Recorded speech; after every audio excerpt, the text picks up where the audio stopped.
قل هذه سبيلي أدعو إلى الله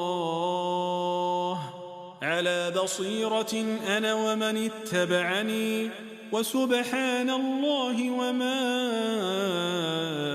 أنا من المشركين. بسم الله الرحمن الرحيم. الحمد لله رب العالمين، وأشهد أن لا إله إلا الله وحده لا شريك له، وأشهد أن محمدًا عبده ورسوله صلى الله عليه وآله وصحبه أجمعين.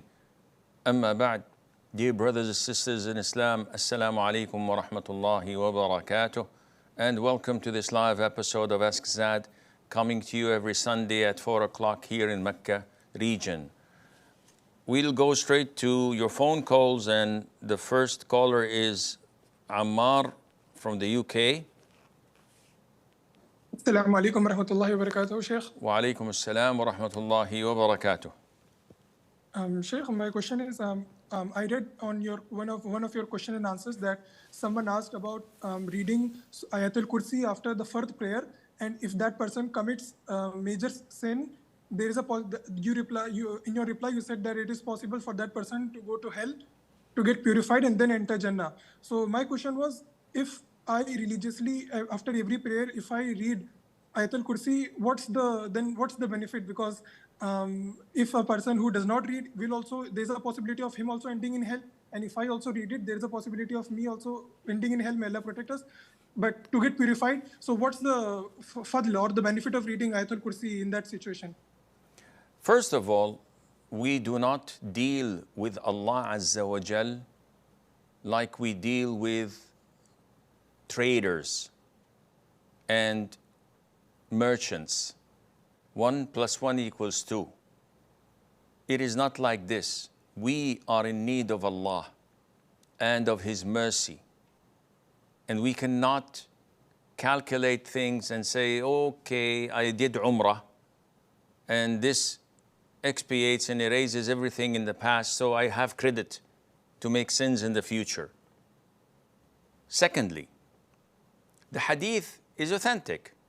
Whoever recites Ayat al-Kursi after each fard, nothing will come between him and entering Jannah except death. Now, this hadith is authentic. And we have a number of scenarios.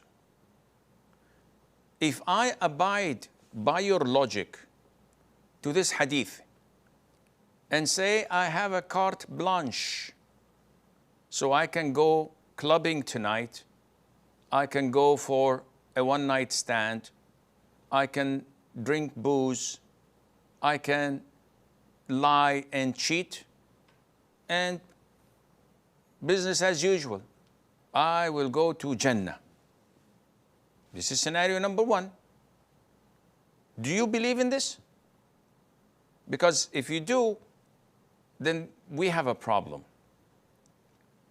Scenario number 2 is the hadith is authentic, but we understand it as if someone avoids major sins. And hence, minor sins are forgiven with the grace of Allah when we avoid major sins, as the hadith between whatever is between Umrah to Umrah, Ramadan to Ramadan, the 5 daily prayers is forgiven as long as you avoid major sins. So we can understand this hadith of Ayat al-Kursi in this way, and this is one of the ways of understanding it. But certainly it is not an endorsement for entering Jannah regardless of what you do of major sins. No one in his right mind would think like this, because you just imagine the consequences of me praying 5 times a day, religiously observing to read Ayat al-Kursi afterwards, and I do the whole major sins that are found in the book. Counting that, all will be erased and gone, and I will go straight to Jannah. This doesn't work, unfortunately, or fortunately. Otherwise, we would be living in chaos, and Allah knows best. Majid from Saudi. Assalamu alaikum, Sheikh. Wa alaikum assalam wa rahmatullah. Sheikh, I have a question and a request. May I start with the question first? Yes, sir. So, sir, there are finance companies that pay on behalf of the consumer to the supplier, to the trader, at full price, okay? So they get their payments on installments from the consumer, like 3 or 4 times. And they charge a late fee payment. They say that this is not interest. This is just a late fee payment. So I believe this is riba, okay? But if this is riba, the person who agrees on the terms, even if he has a lot of money, agreeing on the terms itself, even if he can assure them that he'll pay, is he even sinful or not? This is my question. Okay, what's the request? My request is that you just pray for Palestine because... Okay. First of all, we pray to all of our brothers who are being persecuted worldwide, especially in Palestine, the occupied Holy Land, which no Muslim doubts that it is holy, in the sense that it is the blessed land that is mentioned in the Quran, and that it is occupied by invaders who came 60, 70 years, and they betrayed the hospitality of the people who opened their homes for them and gave them food and shelter, and they kicked them out of their own homes and oppressed them, and now we know what is happening. So we pray for them and for their safety and for their success in fighting oppression and in fighting the invaders and clearing them out of their own land. No one in his right mind would say that, no, this is not fair. You come to my home, you kick me out, and it's okay for you to settle down. And if I try to get you out of my own home, that would be classified as terrorism or injustice. Only mentally distorted people would think like that. So we pray to their victory and to their safe being, and that Allah Azza wa Jal saves our brothers and sisters over there. As for your question, Akhi, these financial institutions,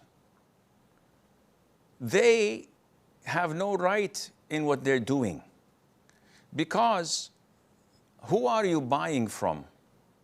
Are you buying it from the dealer or from the financial institution? The financial institution does not own this product.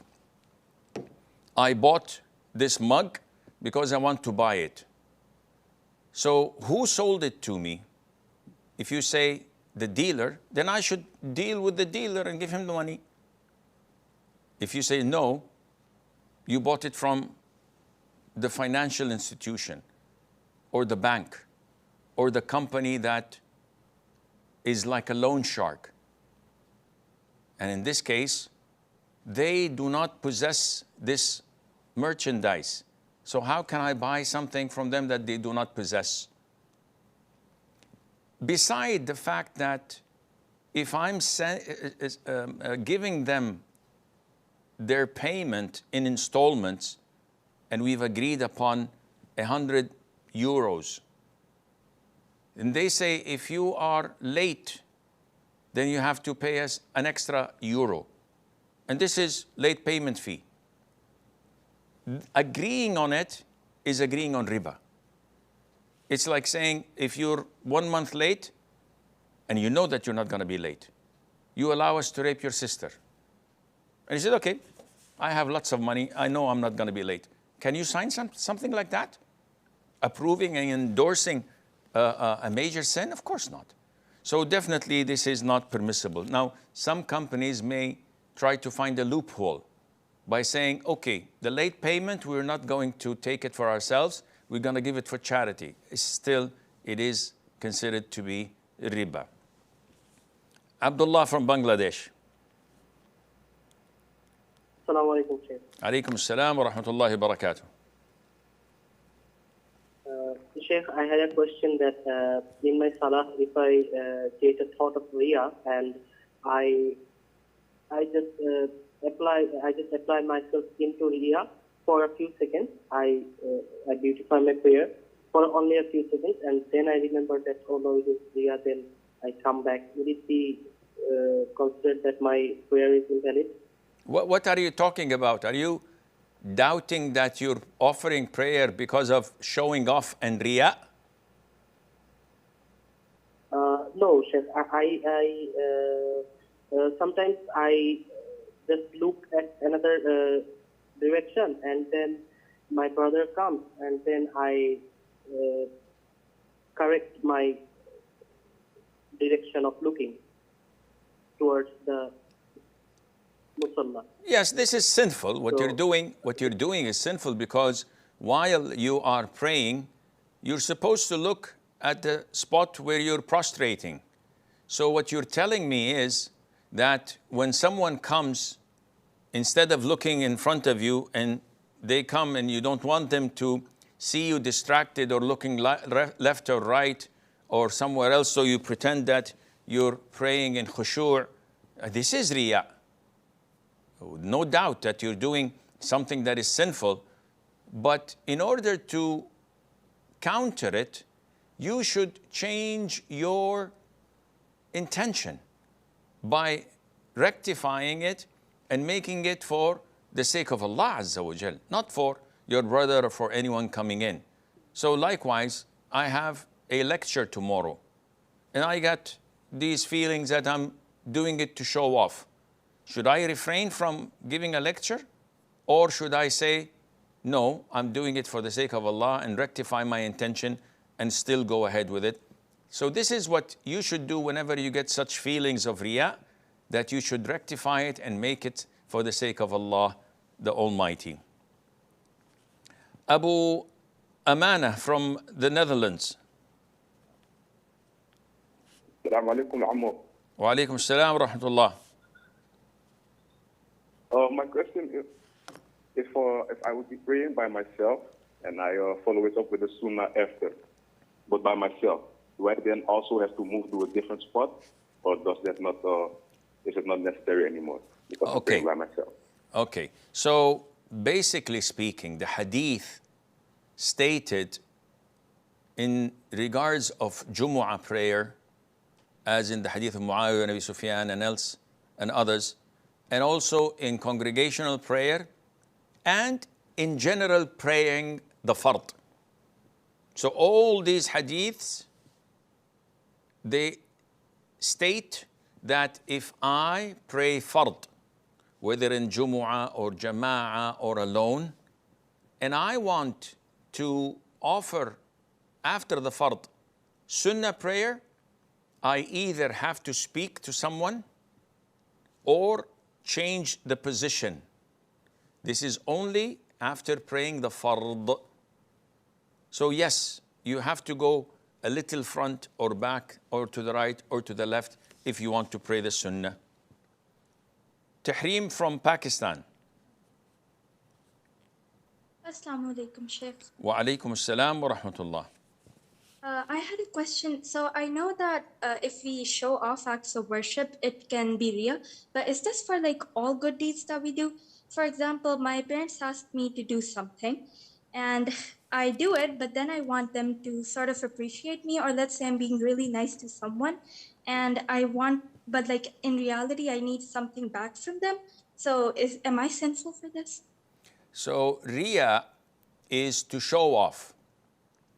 And the sinful showing off is in any form of worship.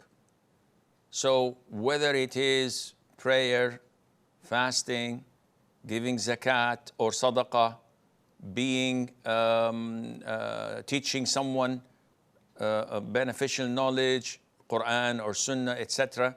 and you show off, this is riya, and it can reduce your reward and it can cancel your reward.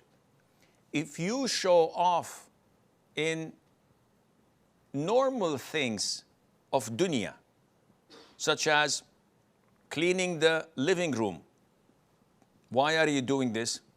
I'm showing off that I'm a good person, and I do my chores, and at the same time, after finishing, I want to go to mom and ask her for permission to go and visit a friend. When she sees this, she might agree. So this is not a form of worship that you're expecting ajr and reward from Allah Azza wa Jal. So there's nothing wrong in doing so. What is wrong? If you do such riya or showing off in matters related to religion, and Allah knows best. Amina from the Emirates. Assalamu alaikum. Alaikum assalam wa rahmatullah. So my question is, I know as women we're not supposed to use perfume when we go out. What about if a woman has a very strong offensive body odor? Can you use something to cover that? Jazakumullah khair. Wa jazakum. So basically, the hadith of the Prophet alayhi salatu wasalam states that any woman who wears perfume and passes by non-mahram men who could smell this fragrance from her, she is an adulteress. She is a zaniyah.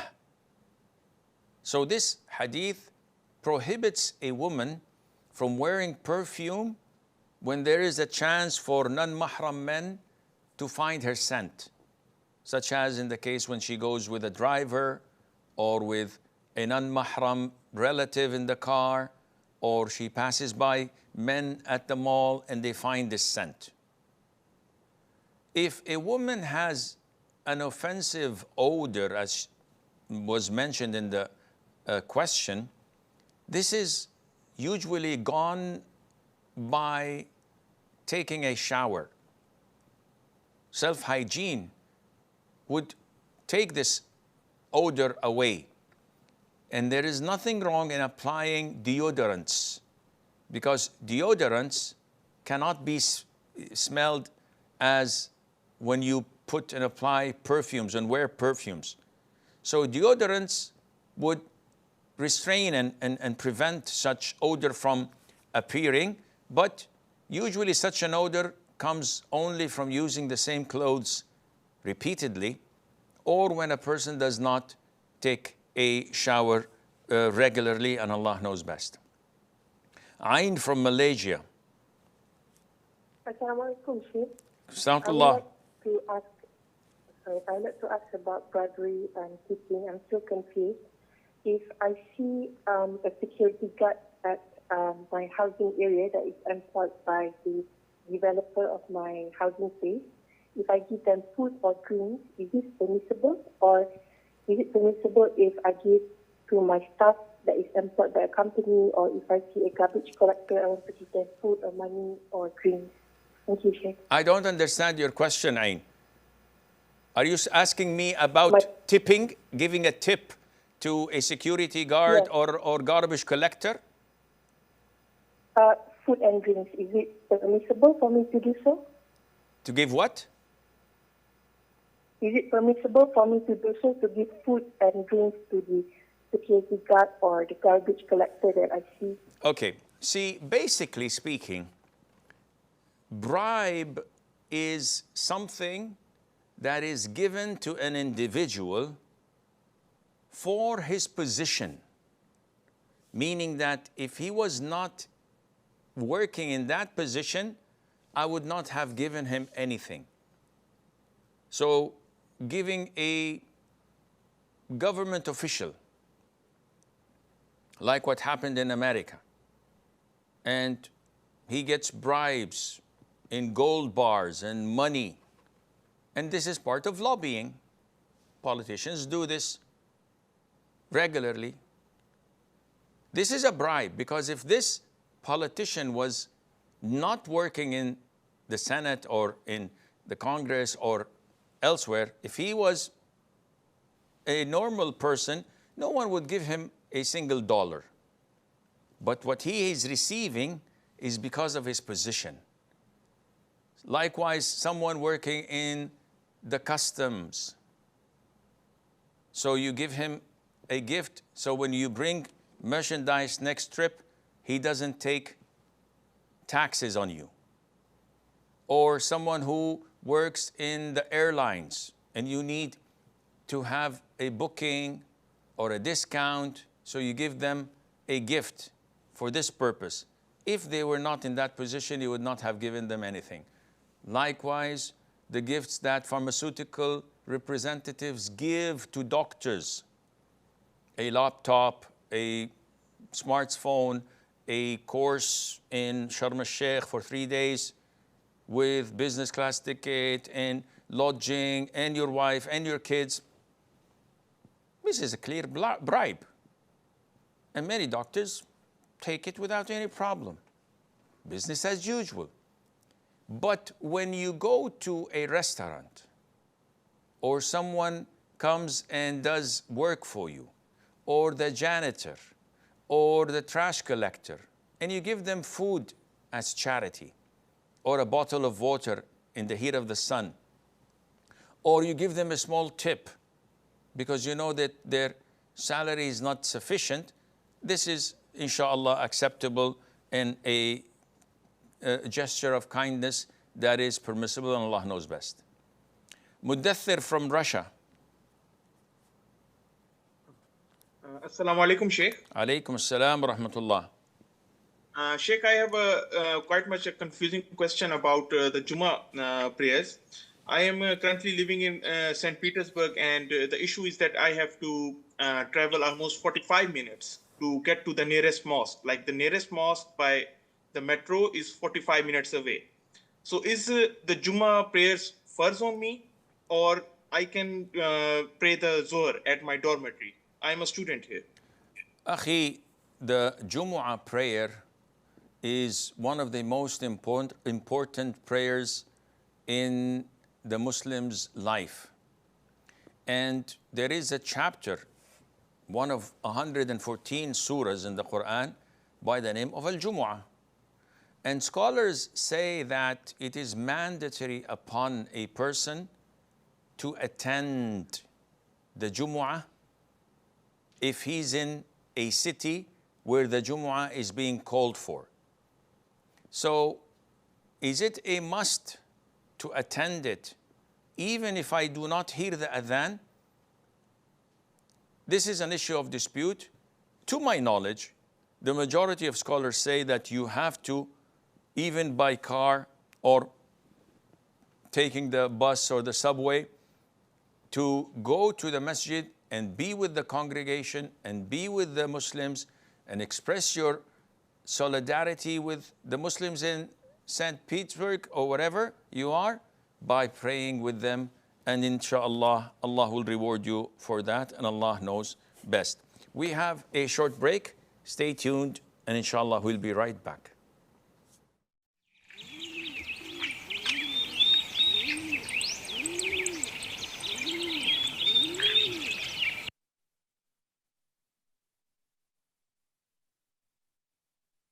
Assalamu alaikum wa rahmatullahi wa barakatuh. Today I'm going to talk about the book Interactions of the Greatest Leader. Today's topic is poverty. Poverty in Islamic legislation refers to lacking or falling short of basic necessities. So, anyone who does not have a quantity that satisfies him and his family is considered in poverty and among the destitute. Prophet Muhammad sallallahu alaihi wasallam fed the trial of riches for his nation more than he fed for poverty. He sallallahu alaihi wasallam said, "By Allah, it is not poverty about which I fear for you, but I fear in your case that riches may be given to you as were given to those who had gone before you, and that you begin to vie with one another for them as they vied for them, and that they may destroy you as they destroyed them." This hadith was reported by Al-Bukhari and also in Majmu' al-Fatawa.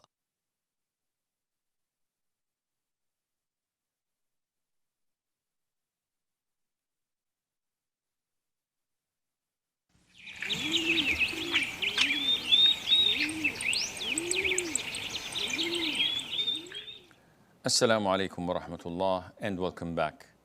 We have Sumaya on the line from the UK.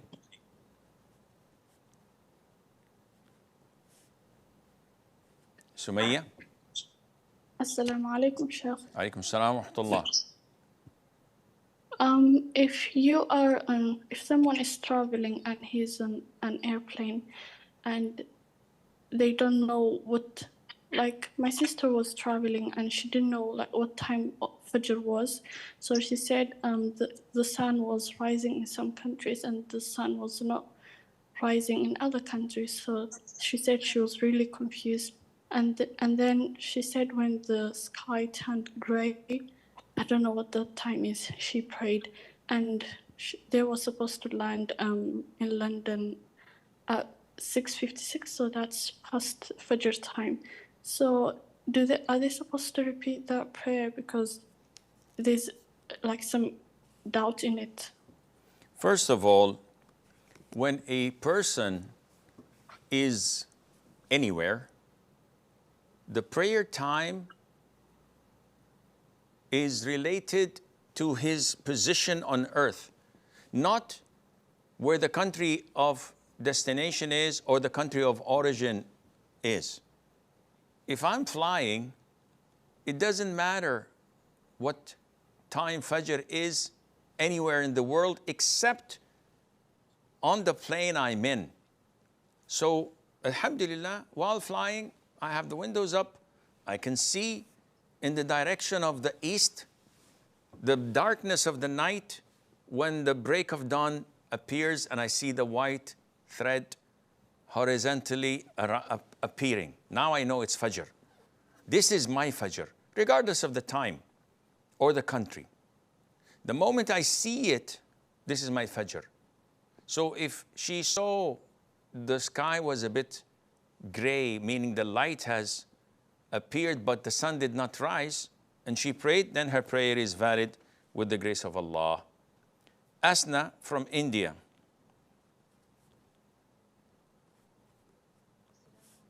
Rahmatullahi wa barakatuh, Sheikh. Wa alaikum assalam wa rahmatullahi wa barakatuh.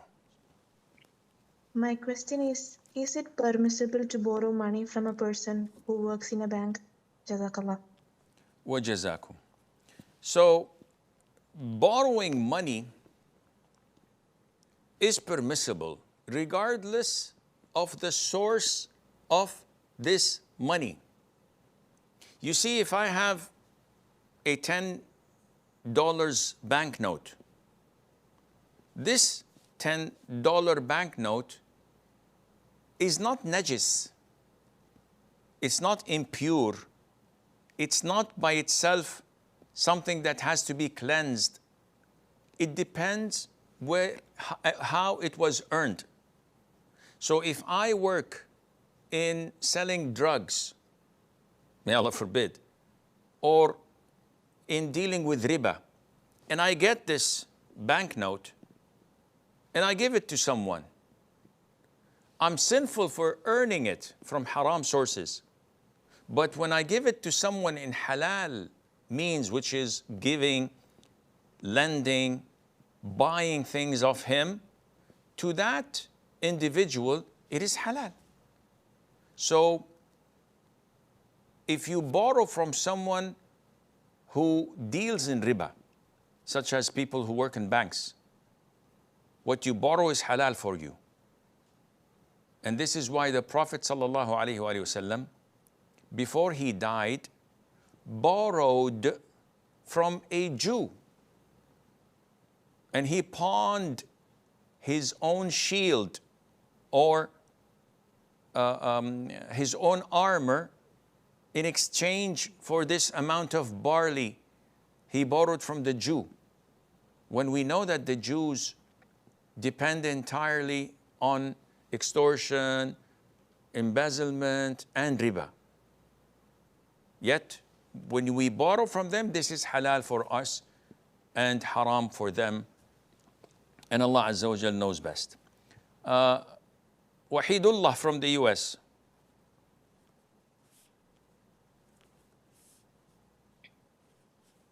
Wahidullah.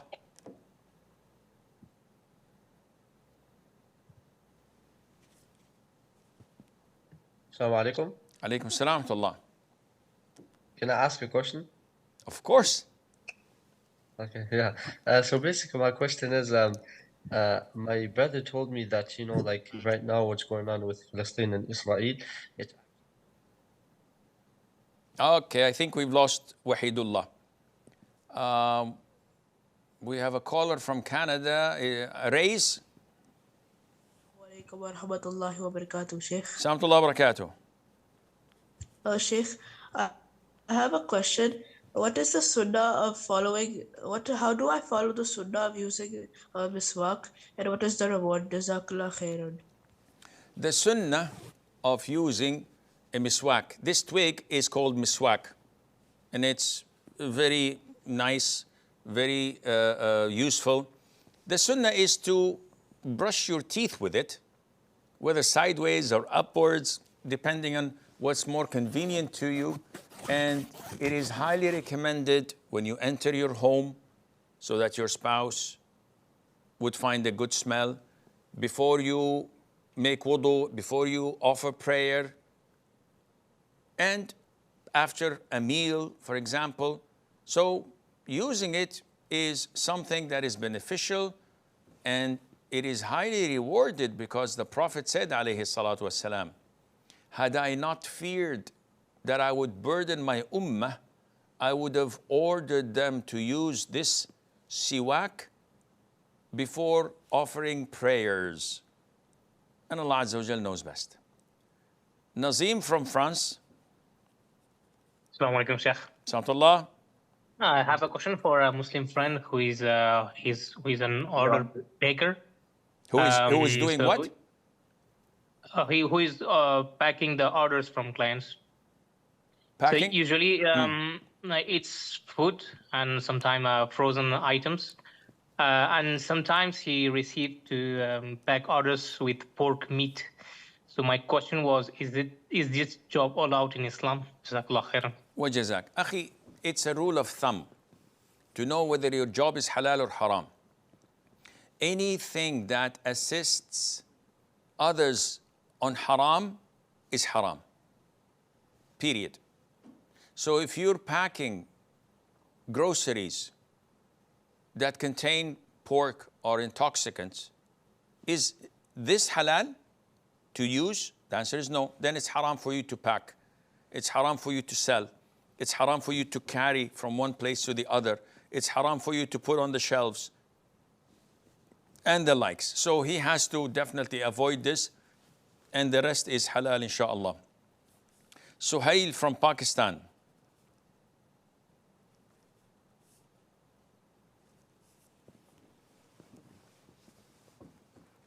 Suhail. Hello? Yes. Assalamu alaikum wa rahmatullahi wa barakatuh. Wa alaikum assalam wa rahmatullahi wa barakatuh. My question is, Sheikh, a week ago, I made a mistake in Fatiha. Instead of pronouncing mustaqim, I pronounced mustaqim. So I don't know, I literally don't know how many times I have done this in Salah in order to catch the Imam. Suhail, what did you change in mustaqim? I think I changed the zir from upper. Yeah, it is the lower zir, but I pronounced the upper zir. But I thought that time it is correct. Can you pronounce it again, please? Mustaqim, like this. Yeah, you said the M at the end, mustaqim. Yes. That's fine. You have nothing to worry about. Okay. Muhammad from the UK.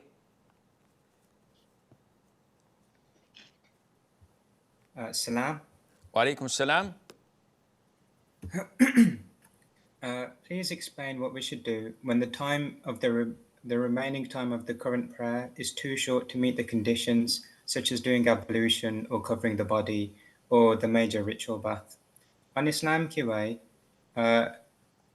they quoted Ibn Taymiyyah from his explanation of Al-Umdah as saying that it's more important to fulfill the condition of praying on time than any other condition. But he said if a person purposely delays, then he has to fulfill the condition even if it means missing the time. So I'd like to know what each of the following people should do. The one with an excuse, the one who delayed but would have made it on time, but then something occurred out of their control, and the one who delayed with no excuse until they knew there wasn't enough time to meet the conditions, such as doing ablution. Okay, basically, Muhammad, this requires a long explanation. In a nutshell, if you wake up late and there is 1 minute for the sun to rise, and you have to answer the call of nature, and you have to put on your clothes, and you have to face the Qibla and pray, you have to do this even if the sun rises. And you're excused because you have a reason, you have a legitimate reason, you are asleep. If you deliberately delayed the prayer until there was a minute left, and then you want to do tayammum so that you would catch 1 rak'ah before the sun rises, no, this is not valid. It's your mistake, it's your sin, and your prayer is invalid because you delayed it purposely. If it was beyond your ability and unintentionally, it takes the same ruling as waking up late, and Allah knows best. Sulayha from India.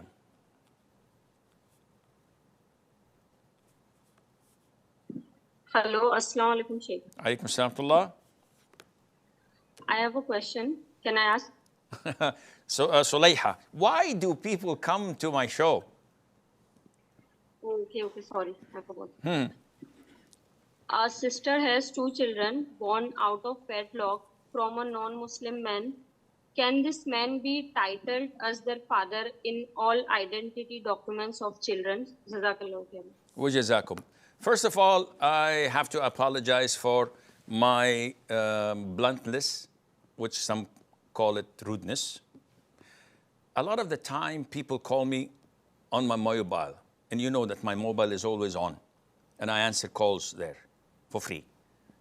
But they come and say, Assalamu alaikum, Sheikh, can I ask you a question? Why do you think I'm answering you? You called me to ask a question, I picked up to answer you. So please, forgive me, but go straight to the question so that we would save a lot of time. Again, coming back to Sulayha's question, a woman has a child out of wedlock and the father is a kafir. Should he be called after his father and in legal documents or not? This is a long topic and an issue of dispute, and I would recommend that you go to the muftis in your country.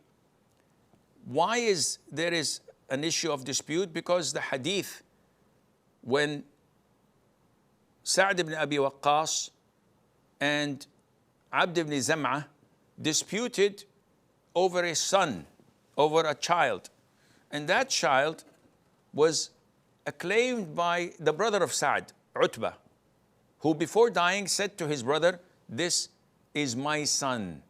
I fornicated with his mom and he's mine. While Abd ibn Zam'ah says that my father's concubine conceived this child when she was under my father, and he's my brother.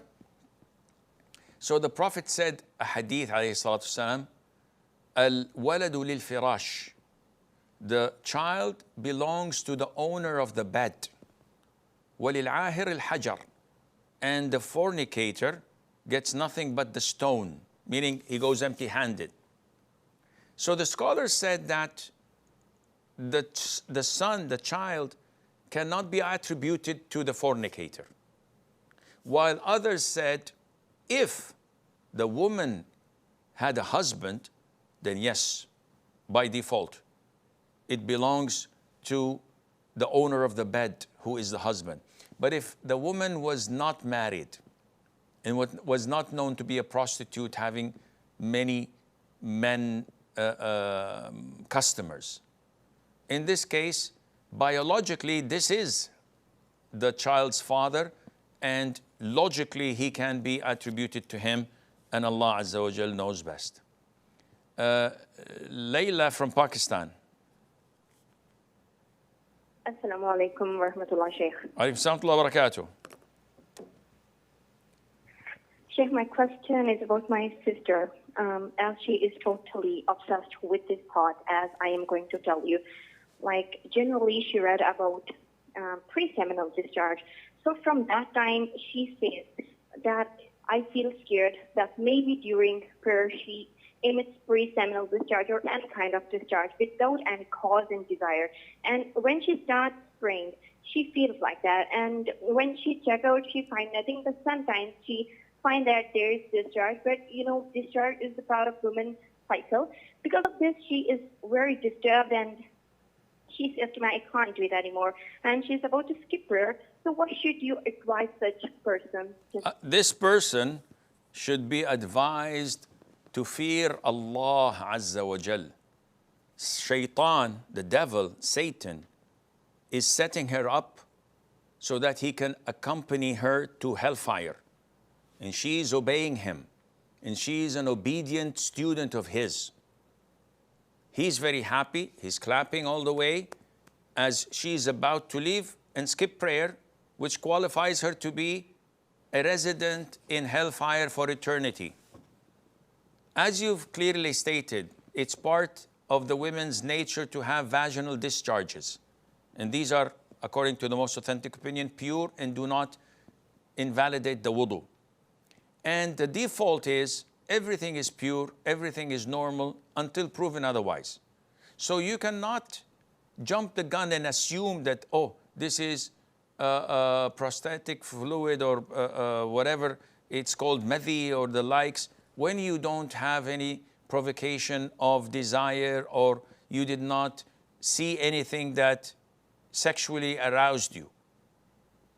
And you've checked so many times and you found that it was nothing, and you still insist on doing this, you are qualifying to be an advocate and one of the devout students of Shaitan.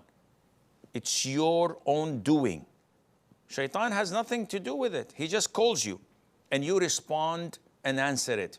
As mentioned in Surah Ibrahim, chapter 14, verse 22. Satan says in hellfire, I had no control over you except to call you, and you responded and answered me. So don't blame me, rather blame yourselves. I'm not going to benefit you, and you're not going to benefit me. So she has to fear Allah Azza wa Jal, and Allah knows best. Adil from Spain. Assalamu alaikum wa rahmatullahi wa barakatuh. Wa alaikum assalam wa rahmatullahi wa barakatuh. So I'm basically a programmer that makes programs on computers, and basically there was another person's code that I downloaded that I have to work with to make mathematical education videos. And in one of the code lines, the names of the function is show creations, astaghfirullah. And so I was working with that. Does that mean I committed shirk, or no. is it? No. There is no shirk, akhi, in such names. The name of creation, creator, and the likes, there is no shirk in that. Because Allah Azza wa Jal in the Quran called others as creators and said to create creation. So there is no similarity between Allah the creator and humans and others who create also things. I create a beautiful drawing. I create a poem. This is not shirk at all, so don't worry about this. Now, the name is Azim from the UK. Is it Azim as in Allah's name? This is totally haram. You should change this name and never use it. If it's Adim, which in Arabic means leather, then this is okay. So excuse me, you have to clarify. Assalamu alaikum wa rahmatullahi wa barakatuh. Wa alaikum assalam wa barakatuh. No, it is Adim. Not Azim, it's Adim. Okay, very good. So it refers to leather, and this is totally permissible. Yes, my friend, what can I do for you? So basically, whenever I make wudu, and especially at work, it takes me a long time for some reason. I do it according to the sunnah, but when I use a lot of water, I do it quicker, and at work I need to obviously be 1 minute in wudu. So is it permissible for me to just make wudu like with a lot of water? Is it still bad for me to use little water but take more time? Jazakallah khair. Wajazakum. No, of course. If it is time versus extravagance, I would choose more time. Because when you say, I follow the sunnah but I use a lot of water, it can't go. It's like saying, I am black but I'm white. It has to be one of the two. The sunnah is the Prophet used to make wudu from approximately less than 300 milliliters. Let me rephrase that. It's a mud. This is what the Prophet's wudu used to be. So if you fill this, and some say it is approximately 600 to 700 milliliters, but I've tried it with a mug, and it was a beautiful wudu. And the prayer was excellent afterwards. The more you are inclined to follow the sunnah by using less water and trying to just put a spoon or a tablespoon of water in your hand, and then with that you wash your face and you consume very little water, when you pray, you find that your prayer is beautifully executed. So no, take more time, but do not waste water. Dima from Germany.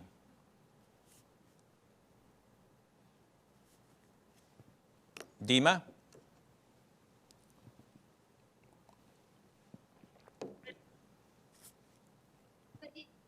Dima, I can't hear you. Can you speak louder?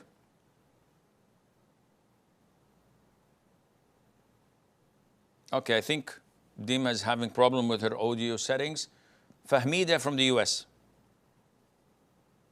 Assalamu alaikum. Salamtullah.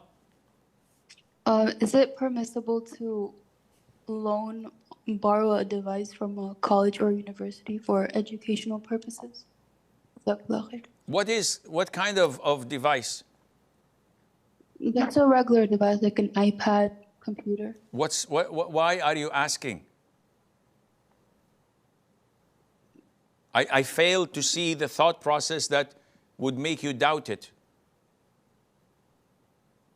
Because it asks that before you are enrolled in that specific institution, you cannot borrow one unless you are a student. Then you can. No. Fahmida, the rule of thumb is, as long as I'm not cheating or lying, if a university, whether I'm enlisted in or not, decides, according to their policies and procedure, to lend me an iPad or a computer, and I use it in halal, and I return it to them, there is nothing wrong in that at all. Again, the Prophet ﷺ borrowed from Jews.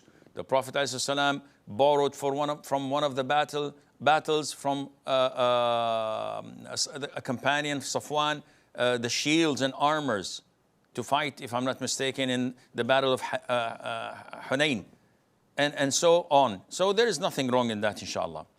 Muhammad from Azerbaijan.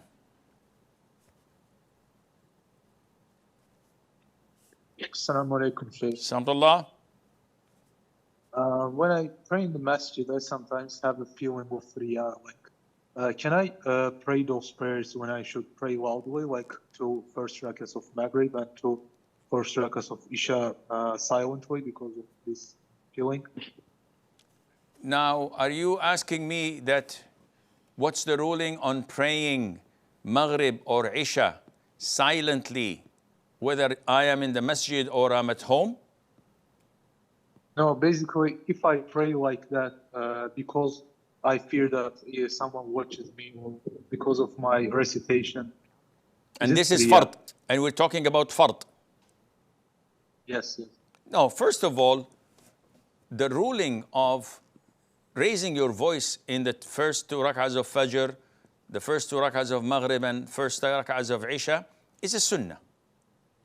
Whether you're praying it in the masjid or at home, this is a confirmed sunnah. If someone for any reason wants to recite it silently, not to wake up the children, not to bother or annoy others for any reason, this is halal.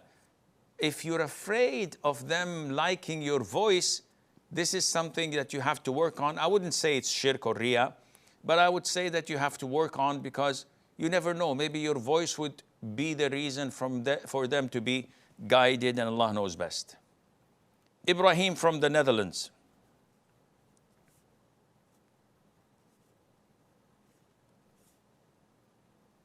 Ibrahim.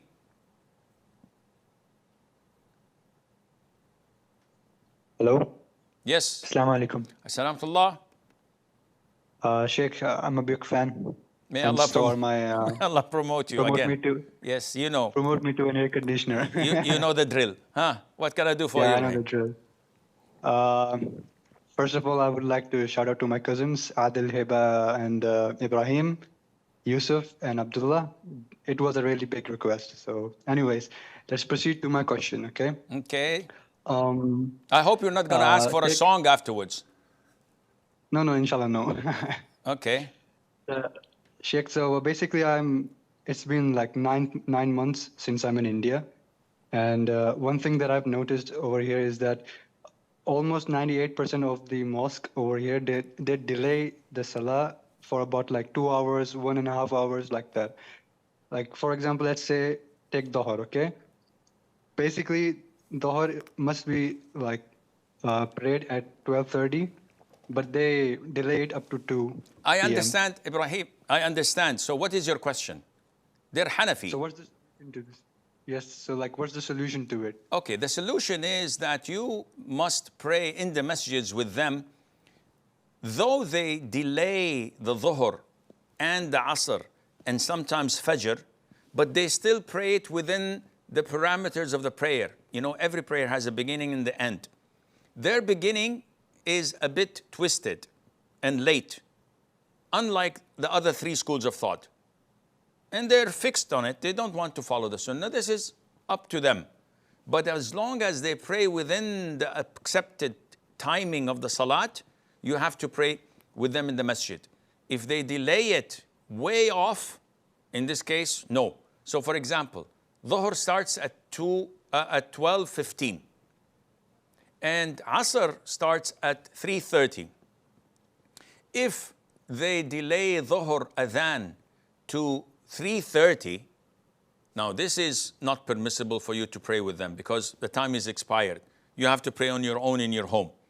But if they offer the adhan at 2 o'clock, so it's still an hour and 30 minutes before Asr, then you have to pray with them so that you would not miss the congregation, and Allah Azza wa Jal knows best. But of course, if you can go to Ahl Hadith Masjid who pray on actual times according to the Sunnah, that would be a win-win, and Allah Azza wa Jal knows best.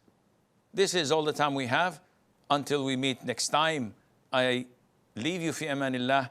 Wassalamu alaikum wa rahmatullahi wa barakatuh. قل هذه سبيلي أدعو إلى الله على بصيرة أنا ومن اتبعني وسبحان الله وما أنا من المشركين